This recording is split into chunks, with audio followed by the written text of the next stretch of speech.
Well, in my experience with black maids, I found that they can be very reliable if you want them. The maids have no highly opinion of the madams because we don't say they're lazy, we say they are useless. She was off Saturday and Sunday, and then she's so tired that she can't do the job. You know, they can't look after their own children. I've got 2 dogs that play on the stoep, and I want my entrance nice and neat, you know, when people come in. At my madam's house, my room, it is so small. Very, very, very small. The whites don't like to share their toilets with the black people because I think the blacks are living a little bit immoral. I'm not allowed to use my madam's toilet.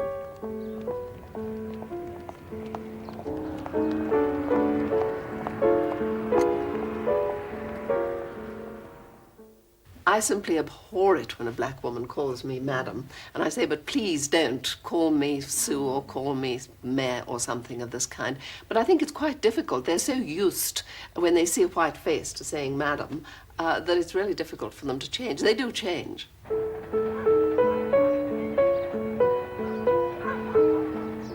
I remember a guy in Pretoria telling me that all whites see blacks as domestic workers and all blacks see whites as policemen.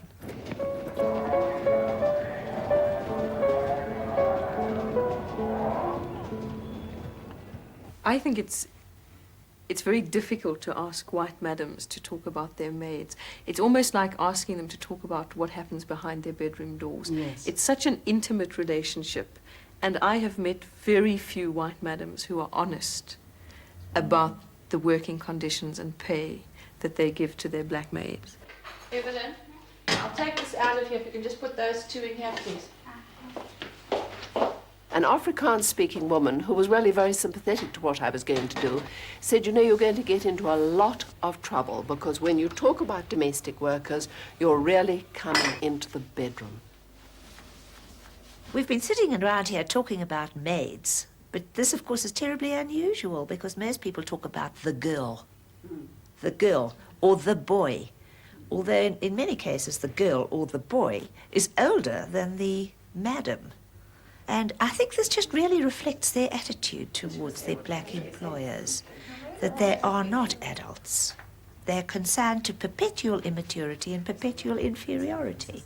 Today is Monday, first day of the week, so I do washing. On Monday, I do the washing. I start doing the washing when I come in the morning.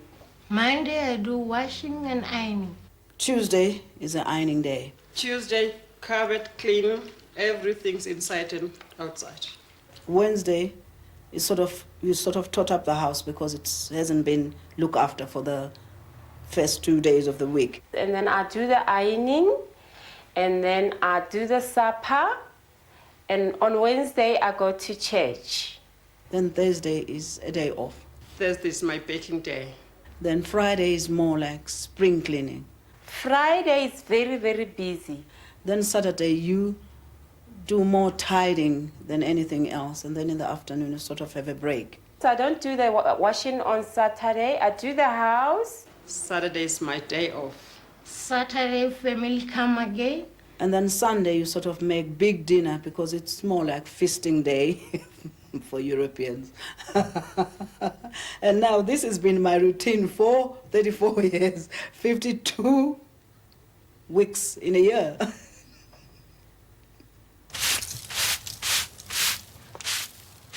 Sophie is not my real name. My African name is Mamani. In this very house, I have been here for about 24, 25 years. My ex-employer decided to sell the house, and they were worried about me. What am I going to do? She finally phoned Dr. Jacqueline Koch, who was to take over the house. And Miss Jackie says, hooray, I didn't know what to do with my mother, who is almost invalid. That is how I was passed over. How I came to be interested in the question of domestic servants was as a feminist, because it seemed to me that The institution of domestic service creates a kind of space within which black and white women most frequently encounter each other in South Africa. And I think the nature of that encounter raises very difficult questions for any simple feminist notion of women as a homogeneous category who are united by their common concerns and a common oppression. I think there's a very real sense in which the nature of domestic service in South Africa challenges any feminist notion of sisterhood.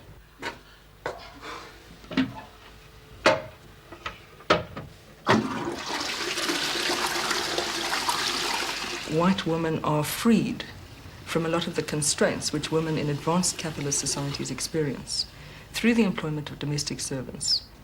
And I think the particular importance of this would be the responsibility many domestic servants have for childcare.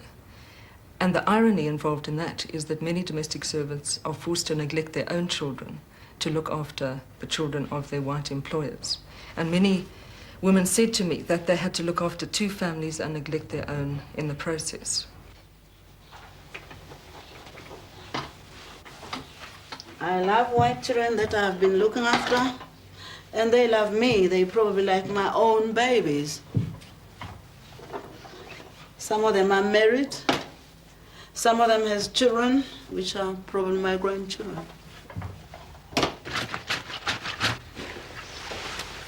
To look after a white madam's child, love her or him, give all you can, make him happy, and until he or she grows. Sometimes we have a nasty feeling to say, here am I looking after somebody else's child. Who's looking after my child? Here am I eating. Here am I feeding somebody's child. Who's feeding my child? And what is my child eating? But we sort of pretend we are happy because it's not going to help us. You can't work and look after your own child. It's not easy. We're talking about approximately 1 million people. Domestic service is still the single largest source of employment for African women after agriculture. I mean, I work for anybody. I could work for an Indian. I always say to people, if there's no work, I'll say, okay, I'll sweep your yard and you pay me. I'll do anything than go rotting. You know what I mean? Domestic servants are particularly vulnerable in that they do not qualify for unemployment insurance. They are not covered by any minimum wage legislation. They cannot claim maternity benefits. There are no inspectors to check up on wages and working conditions.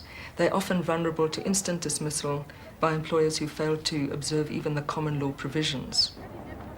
On a Saturday, about 6 o'clock, she said, Joyce, I want to talk to you and Tina. Tina is another maid.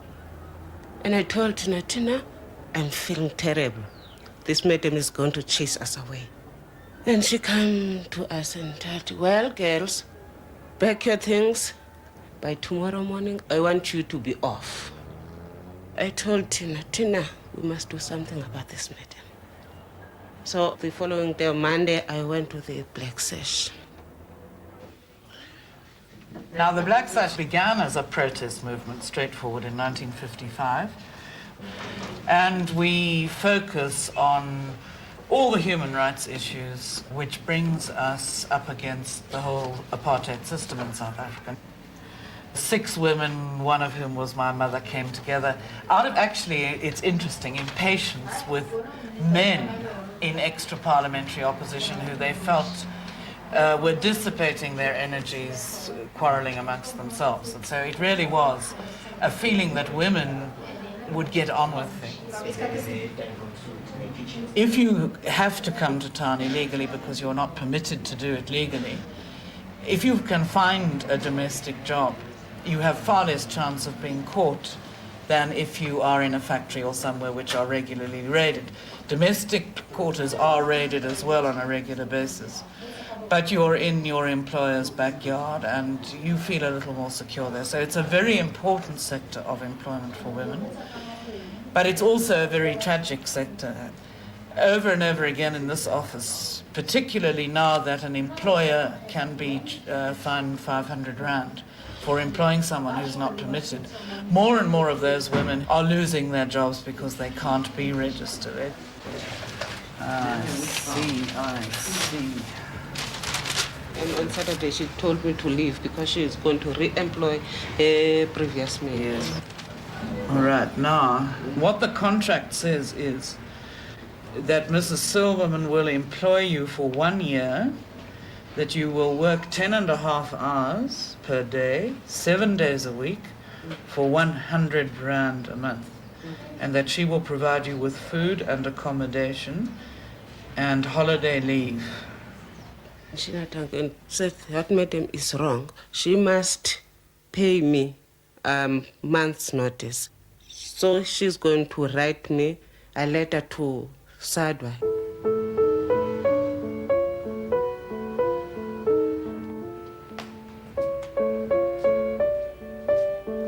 SADWA stands for the South African Domestic Workers Association. It was started by domestic workers themselves. Domestic workers were not covered by any law of the country. So we thought that if we come together and organize ourselves as a union and speak with one voice, then we could maybe overcome our grievances and the exploitations that we were experiencing in this country. We have people coming here with simple cases, common ones, but we have had lots of very bad cases, like when people are being spiteful, they would just sign a reference book anyhow and say deserted and things like that, so that a domestic worker have difficulties in finding another job. Her complaint here is that the employer dismissed her without paying her. Now we're going to send a letter to the employer demanding her salary and the leave pay and the notice pay. The reason why she's very upset because she was very much underpaid. She's been employed there since October last year and only getting 40 rand a month. The key to the whole thing is that a domestic worker herself must know her rights in order to develop confidence in herself. So we started sessions of teaching them their rights and teaching them how to negotiate with their employers. So, i-minimum wages yethu lapha fanele sibheke kahle sithe thina ekuqaleni ukuthi umsebenzi makasebenza. And tell them what we're going to talk about. SADWA changed me a lot because I didn't know lots of things which I know now. I know about my rights now.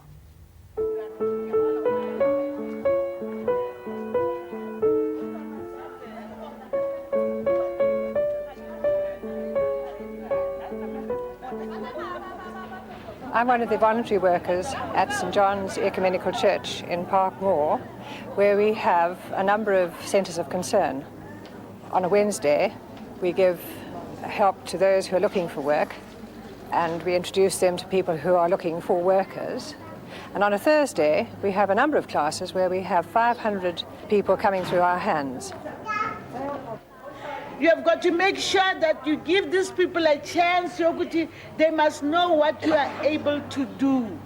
Yes, I want a full-time job. And sleeping in? Yes, sir.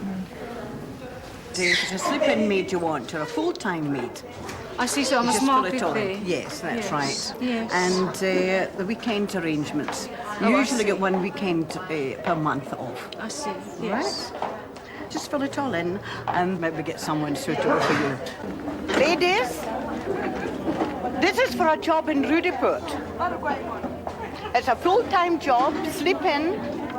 There's 6 adults in the family. And you'll be expected to do general housework, plain cooking, washing and ironing. You start at 6:30 in the morning and finish 7:30 in the evening, with time off for breakfast and lunch. Your day off will be Wednesday and 1 weekend off per month. Then the wage will be 150 rands per month. But anybody interested? Are you interested? The salary is 150 rands per month. All right. Rudiput. All right. And you're from? And you've got references? Yes. All right. When you cannot cook, you put 150. Are you fair? No. Are you fair? No.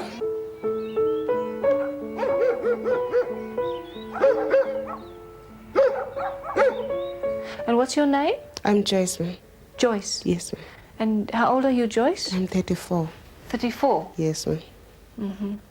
And are you married? No, ma'am. You're not married? No. You've got no children? I've got 2. 2 children? Yes, ma'am. Where do they live? They are at home in Port Elizabeth. How often do you want to see them? Once a year, ma'am. I see. And why did you leave your last madam? Her previous maid came back and she wanted to take her and she told me to leave. Mm. And have you got a pass? Yes, ma'am. Yes, ma'am, I've got it. You've got it? Is it Yes. okay? Yes, ma'am. Good, Joyce. I'll tell you what, I'll pay you 100 rand a month. Yes, ma'am. And then I'll give you meat, chuck. Yes, ma'am. I'll give you sugar, milk, millie meal, and some condensed milk. Yes, ma'am. But the toilet paper, 2 rolls a month. Yes, ma'am. And that's your food and ration for the month. Yes, ma'am. Joyce, I don't like any children in the yard. Yes, ma'am. I don't like any boyfriends Yes, ma'am. or any friends visiting. Yes, Because if they sleep over, I get a 500 rand fine and I'm not going to pay it. Yes, ma'am. You understand? Yes, ma'am. Okay. Then for breakfast in the morning, the master likes his breakfast 6:45 in the morning. Yes, ma'am. You get everything on the table and you ring the bell. Yes, ma'am. And while we have breakfast, I want you to go outside and sweep the backyard and see that everything is nice and clean outside. Yes. Then you can come in and clean the house for the day. And the master, of course, he likes his suits nice and clean, brushed, pressed, and his shoes nice and clean. Yes, ma'am. And then half an hour before the children come home, you can have your lunch. And then you must make lunch for them as well. And of course, they get friends every now and then. You must look after them also. Yes, ma'am. And their school uniforms also must be very nice. Clean every day. Their shoes, everything.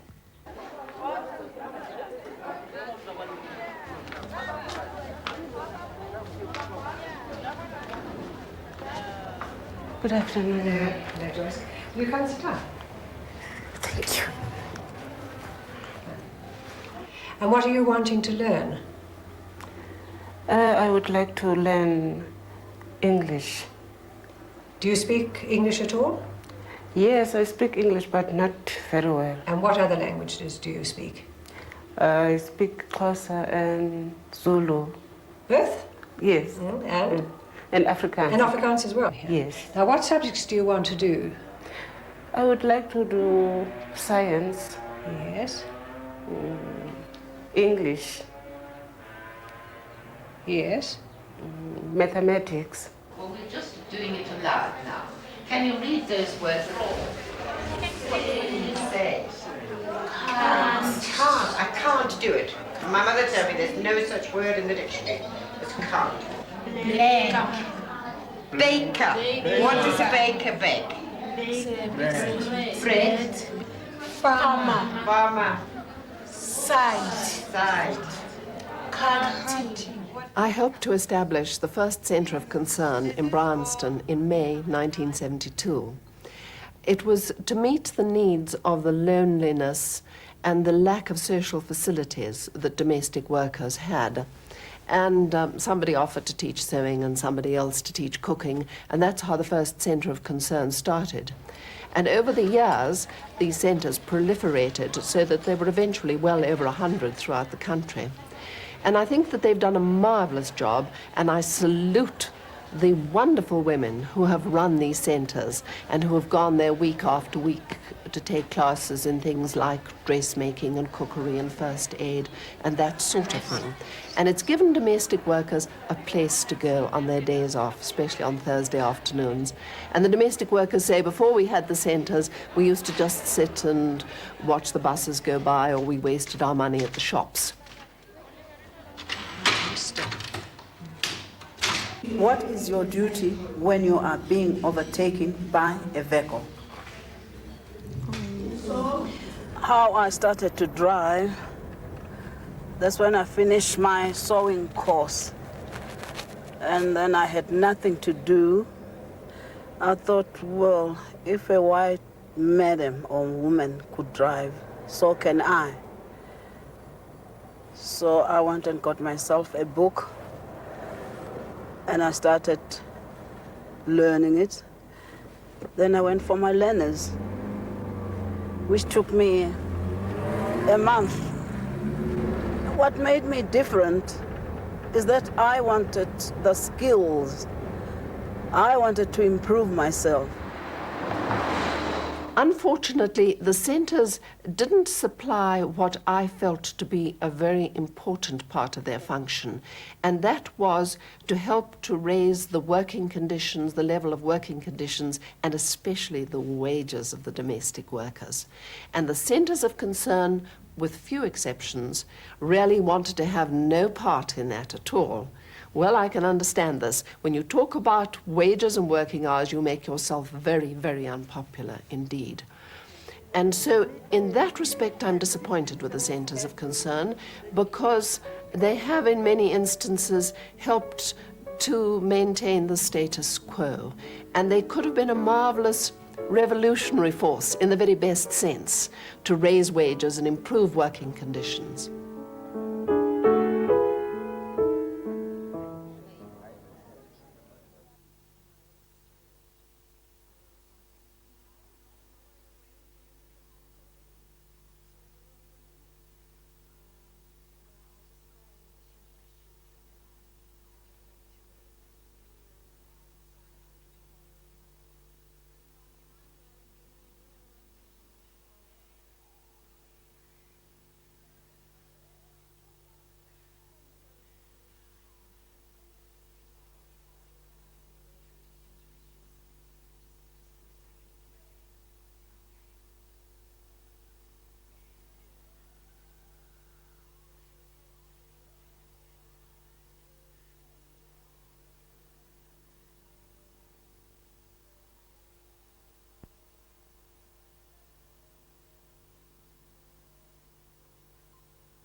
In this very community, you find lots of children being almost by themselves. The parents are scattered, are all around the country, working as migrant workers and domestic workers and the like. The children are all by themselves or with their very old grannies. Places like Soweto, the rural areas, or you call them homelands, those are living reservoirs. So that now you've got a massive community of servants, or slaves if you like. In this country, you have a whole nation that has been turned into domestics.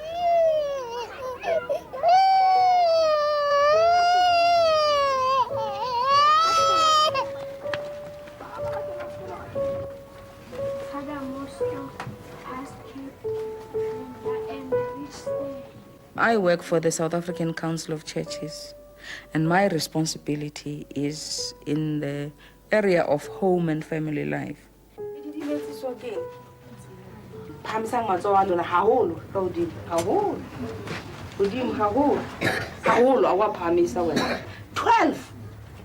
The mothers of these 12 children work for whites, work as domestics. They cook, they clean, they wash, and iron.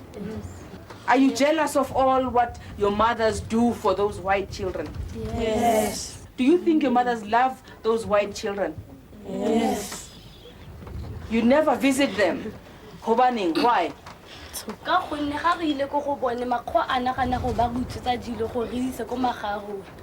The whites think that your mothers steal things and give to you. Yes. When do they come home? What do they bring? They bring a lot of bread. The domestics collect loaves of bread, and then when they have to come home, they pack a number of cartons of these pieces of bread.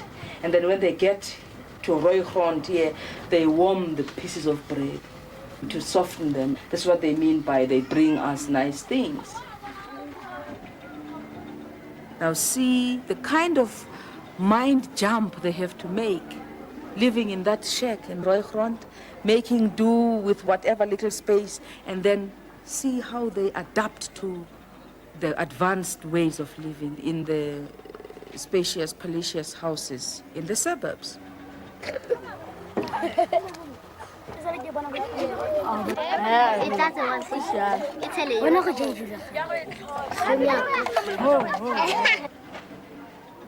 The big jump is almost like living in two worlds, like living in the third world and the first world situations. So they make this kind of jump every day.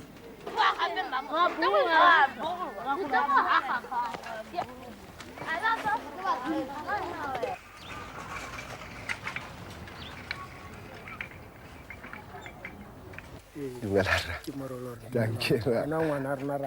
Thank you. I've come here because of the problems that reach me in my office about these women who are forced to go and work in the urban areas as domestics particularly.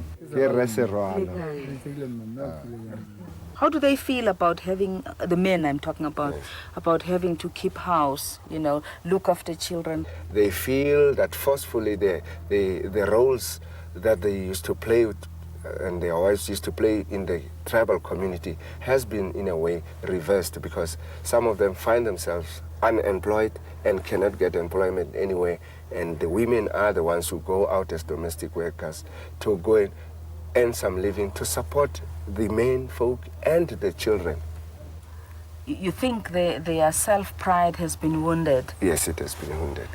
The tribal dignity of the people has been terribly harmed, because the men folk find themselves having to play the roles of the women folk. In other words, roles have been reserved. Hold it. Yeah. Now, that I don't buy at all. The hate, I think, comes from the fact that somewhere at the back of their mind, they think women are not adult enough to earn a living. So, in a way now, if there's anything they must get to terms with, they must accept the role, whatever role the women choose to play, women choose. If the men here did not think they were some superior beings, somewhere having to do all the big jobs, they wouldn't be ahead. Well, if they were equal, they would only be too happy that, well, thank God, at least you can go out and work and we can live.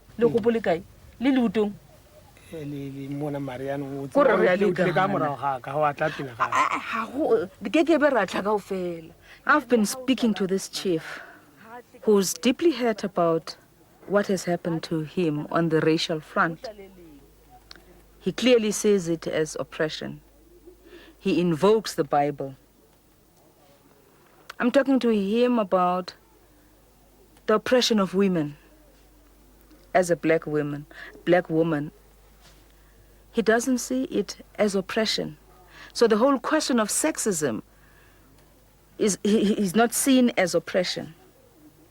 He again quotes the Bible that gives him superiority over the women. And of course I have to disprove this. I find it depressing as a black woman that we have to fight on two fronts, on the racial front and on the sexist front. Stand Stand up and be counted, women of South Africa, and don't be like the Chinese who have a saying. The three virtues of women are: obey the father, obey the husband, obey the son. You have the potential, you have the power, you control the budget. Use your spending power and refuse to be treated as a minor. Remember, you spend an average of 46 billion rand a year. Surely that counts for something. Thank you.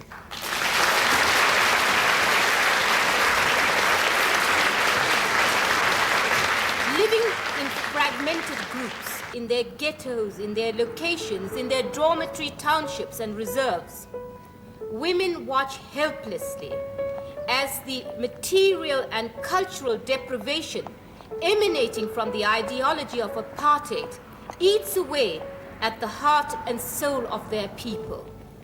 Black women have to stand tall, unafraid and strong, imbued with the vision that racial and social equality for all people is their top priority.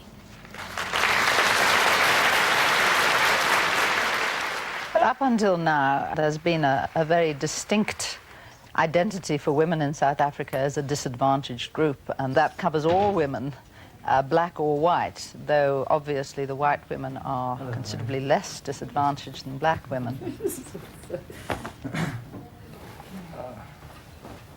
It's an extremely patriarchal society with stereotyping and assumptions made about the capacity and potential of women.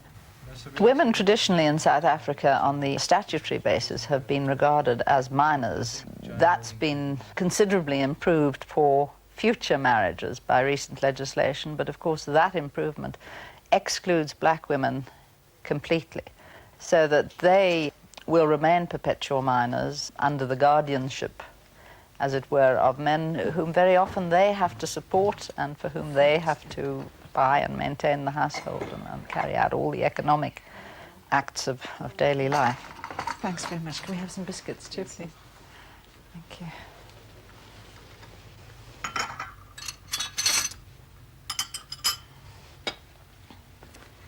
There we go.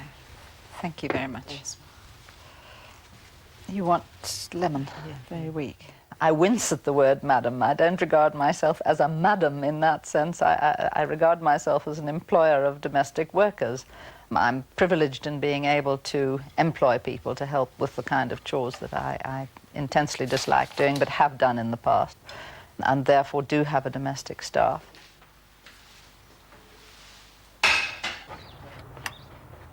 Ndolo came to live with us with her grandmother after her mother died. We suggested that she come and live here and arranged for her to attend the Montessori pre-primary school across the road. The white suburbs are full of illegal children. I am a white madam in another context. The woman who works for me has 2 small grandchildren who stay with me. Their presence on my property is illegal. They're not so likely to prosecute me for that, but for their grandmother, she could, if they find the children, they'll be prosecuted for harboring her grandchildren. There are raids that are performed through the white suburbs on a regular basis, and for that reason our back gate is always kept locked.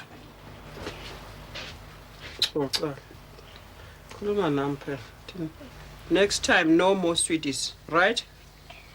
Are you promised? Yes. Okay. One of the difficulties about being within the system and yet being very offended by it is to sustain that level of indignation. I certainly don't regard myself as a heroic person. I wish I was. It would be a very satisfying sort of feeling to know that one was made of the stuff of martyrs and heroes. I don't feel particularly guilty about not being a martyr or a hero, because I'm afraid that's the human condition for the bulk of us. She's being exposed to an environment which is totally beyond the experience of her siblings, of her parents and of her grandmother. And clearly it's going to create some form of conflict for her as she grows up.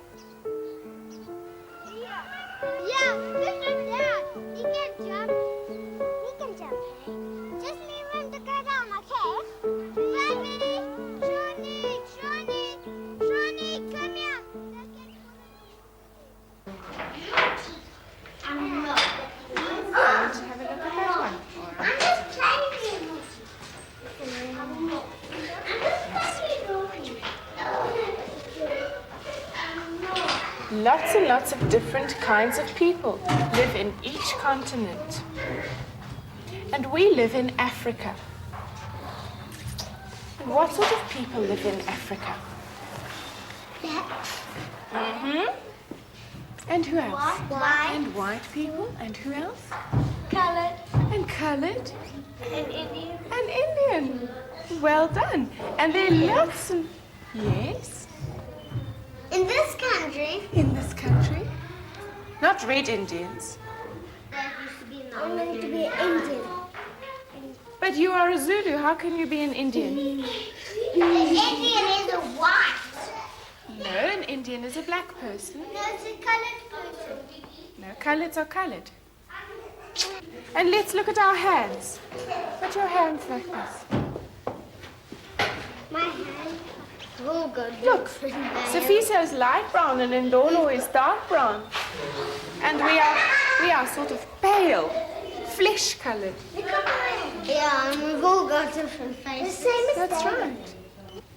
I got 100 jackets. All right, I want you to sit up and let's think about something. Sit up. I've got 2 things.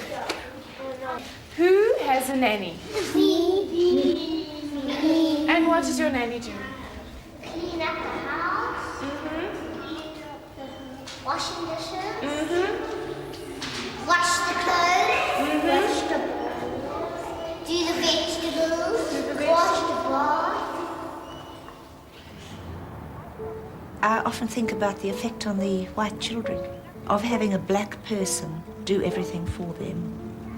And that they grow up with the stereotype of a black person who's always there to do the dirty work. I'd say that the worst aspect of the black domestic worker's life is that she has to leave her children. Usually she has to leave her children in order that they may live. So she has this terrible dilemma of looking after the white woman's children and leaving her children with nobody. You know, all sorts of queer things happen also with the relationships with the white children, because they, after all, don't have any colour prejudice, and they have this mother substitute who's looking after them and mothering them in a very warm and natural way, and they begin to bond with the black nanny, and it's the black nanny who's doing the real mothering, and the black woman is so hungry for her own children that she's pouring all her love into this relationship with the white child. Sure, yes. And it's a very insecure relationship because the white madam, in a fit of pique, might just suddenly dismiss her. And there's mourning on both sides, her side and the white child's side. Yes, you like it. This relationship is going to be broken, inevitably, either because the maid is fired or because somehow or other apartheid is going to intervene. Baby. But I think it's also interesting how there's a particular contradiction around our notions of motherhood, mothering, childcare, and the family that domestic service cuts across. Were any of you brought up by black nannies that you can remember? When I was in about standard 7, the maid that had always worked for my parents died. And I remember that my brother and I wanted to go to the funeral, but we weren't allowed to because it would be sort of imposing on her family. And we suddenly discovered we never even knew her family. Because, and that was like a central part of her whole life, and we'd never even been exposed to that.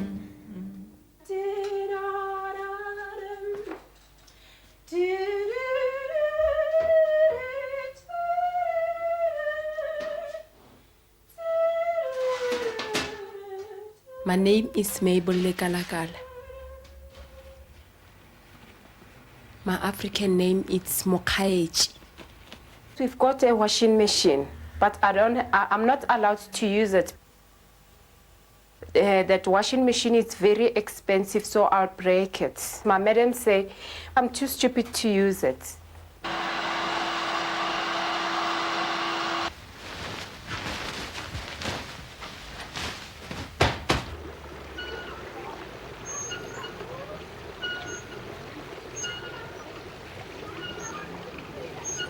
My son's name is Maurice. He's 12 years old. Yes. My mother looked after him.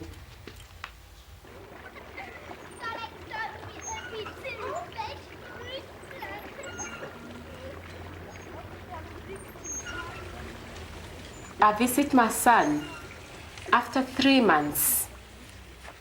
Okay, here is coffee. Thank you. Now I'm going home, madam. It's my day off today. My son say something to me. He always tell me that he missed me and then I never be at home with him. In my mother's house, we're about 18 of us living in 4 rooms. Oh, really, you must see in the holidays when we're all there. If you come in the night time, we won't able to be walk because there's no space to walk. Because we sleep everywhere. In the kitchen, in the dining room, in the bedrooms, in the other bedroom. It's terrible because you like squashing each other all the time. When I'm at home at the holidays time, ooh, I can't stand it.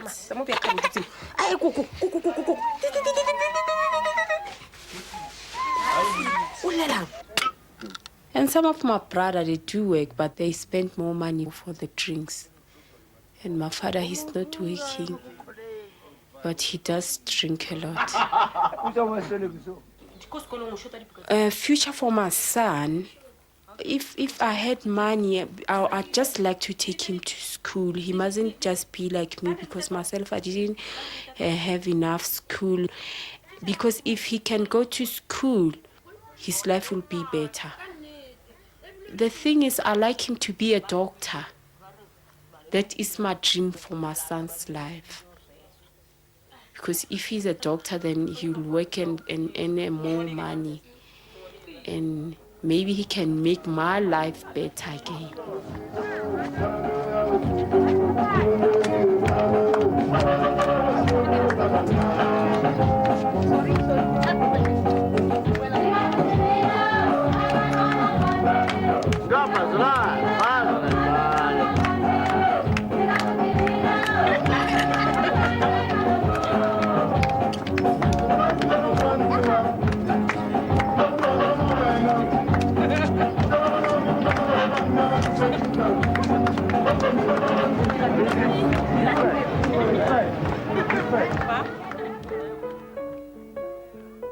Okay, let me tell you about my dream house.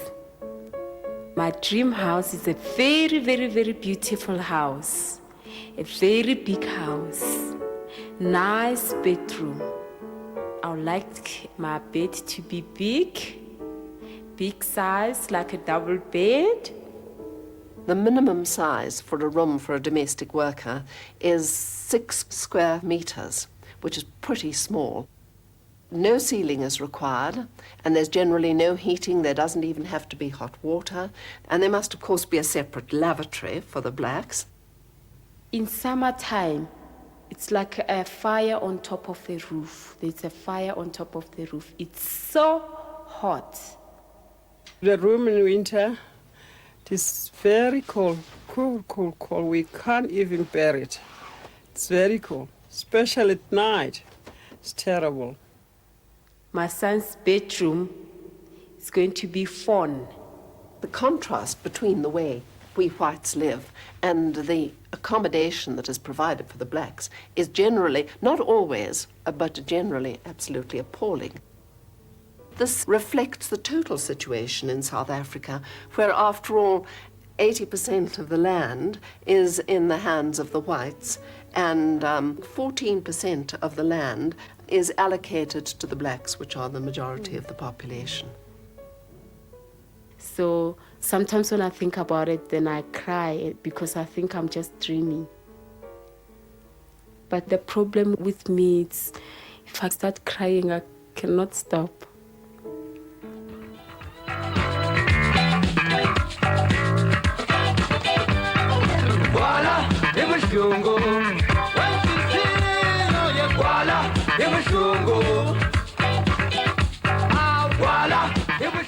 I had the idea of writing a play about madams and maids after I'd been to the theatre one evening and I was watching Genet's play The Maids. He'd also written a play about the blacks. I thought this was a very interesting combination, and my initial title of the play was called The Black Maids. But the idea was born as I was watching these maids trying on their madam's clothes, and I was wondering whether anybody would be trying on my clothes, and that was how the actual play began. When I was writing it, I didn't think about it from the point of view of the political situation as a whole, because I was interested in it from a woman's point of view. Ada, answer the door. Yes, ma'am.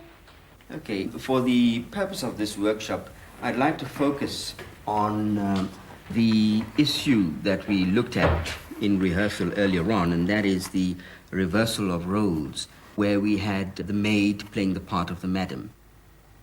What do you do all day? Answer me. What happens in their minds before giving out each order? I have a woman who helps me to look after my daughter. Her name is Kelina. She has 5 children and she's not married. And her mother looks after her 5 children in Zululand. But I still feel terrible that she has children who are not cared for in the way that she cares for my child. When 2 of the children came to stay with her, I asked her to let the children come into the house because she kept shooing them out. She found it impossible to comply with that. And I, as a white person, being aware of these double standards that are perpetrated all the time, become torn. I don't know how to make her understand that I mean what I say. She's more torn than you are. Yeah. She has come away from real starvation. The more you try to be liberal or to be human, the more threatening you are to her, because, hey, where is the trap? That is what she is grappling with most of the time. So it is this kind of thing that she is grappling with. She must keep the job. She must feed the children. And for them, it's better for them to be alive under the bed than to be in that house and in the street thereafter. It's white guilt. Practically every white home in South Africa has a servant, be it a maid, a gardener, a cook, or whatever. I am part of the system, and there doesn't seem anything I can do to get out of it beyond resorting to some form of violence or leaving the country and letting everything sort itself out without me having a huge problem. They're going to be putting electricity in the townships soon. They don't want lights. They want votes. All those speeches yesterday evening, all those pale white liberals. Equality, huh? Can't you bear to share anything? They don't want to share. And I believe that's true. I believe they don't want to share, but we're looking at it at the moment from the point of view of what is the white nightmare. If we give them power, we're dead. Where the political solution lies, I don't know. I really don't. When the play was performed, people said to me, you can't avoid the political issues. I think that the real white nightmare is revolution. For me, the most distressing thing about living in South Africa is that every second of your day becomes a political act, because you're told who's allowed to come into your home, where you're allowed to go. If you're white, you're not allowed to go to Soweto to visit your friends. If you're black, you're not supposed to stay over at your friend's house at night. You find a way of trying to get through your life on some other level, but it's insane to live in a situation like that. You feel as though you're going to explode.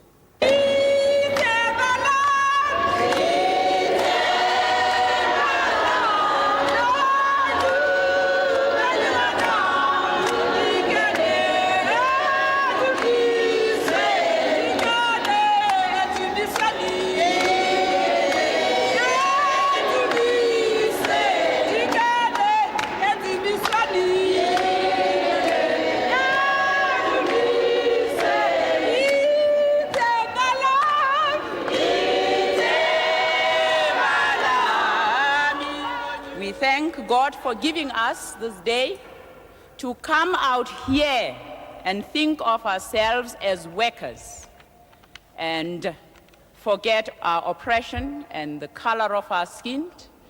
We know in our hearts we don't see that.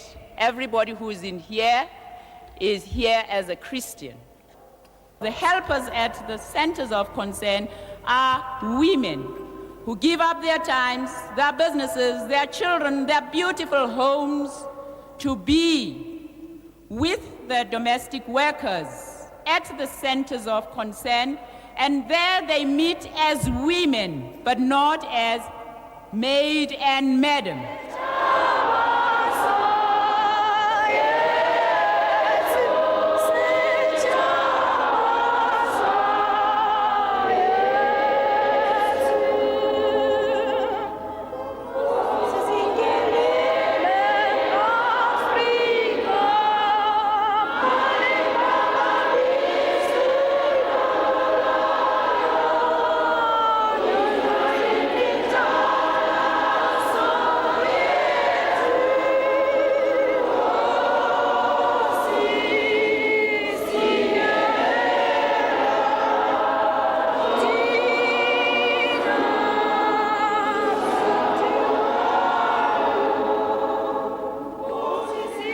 I think that the point is not whether the madams are kind or not kind. It's the situation. Have you noticed we've got security gates and guard dogs and electronic alarms in almost every house? This is how it is. The white people of this country are imprisoned in their fear.